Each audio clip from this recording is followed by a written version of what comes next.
大家好，又係我江東大霸王孫堅。陳志就落網啦，咁中美呢就掀起700-900億嘅虛擬貨幣爭奪戰啦。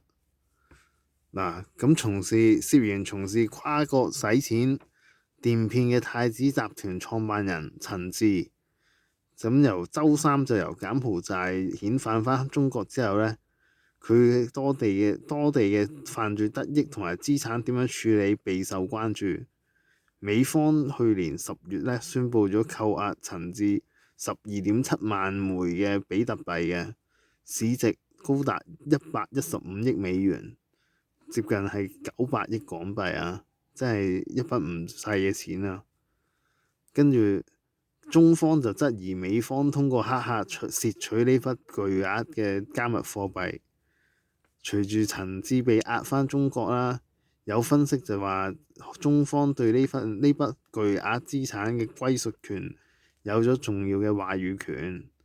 咁中美雙方或者需要進行談判，當中涉及嘅複雜嘅數字主權同埋司法管轄權就真係大家得個口同鼻拗啦。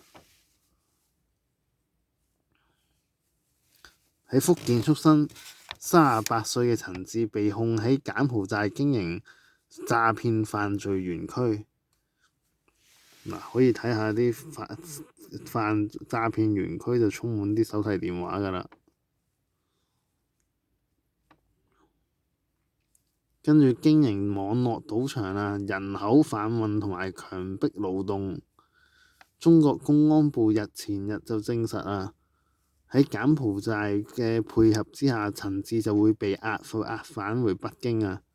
並且特別標注佢係中國籍，即係中國籍係唔甩得身嘅，一日中國人，一世都係中國人啦。冇得放中國籍就冇得話放棄戶籍嗰類嘢㗎。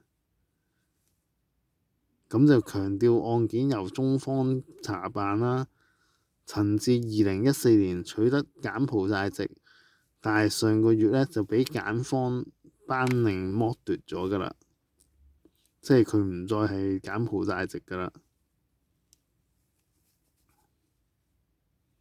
咁去年10月呢，美國嘅司法部對陳志提起訴訟，指佢有電信詐騙同洗錢等重大罪名，強調宣傳冇沒收佢違法所得嘅12.7萬枚比特幣，創下美國歷史上最大沒收嘅紀錄。起訴書就指陳志操控咗全球性嘅殺豬盤啊！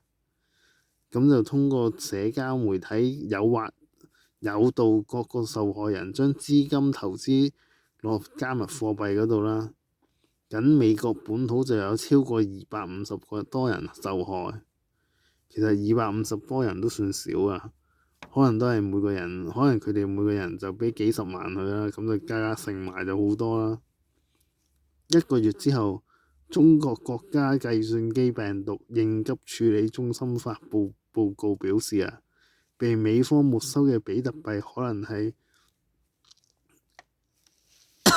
路邊礦池啊，2020年被盜竊走嘅，呢種係一種典型嘅黑事件。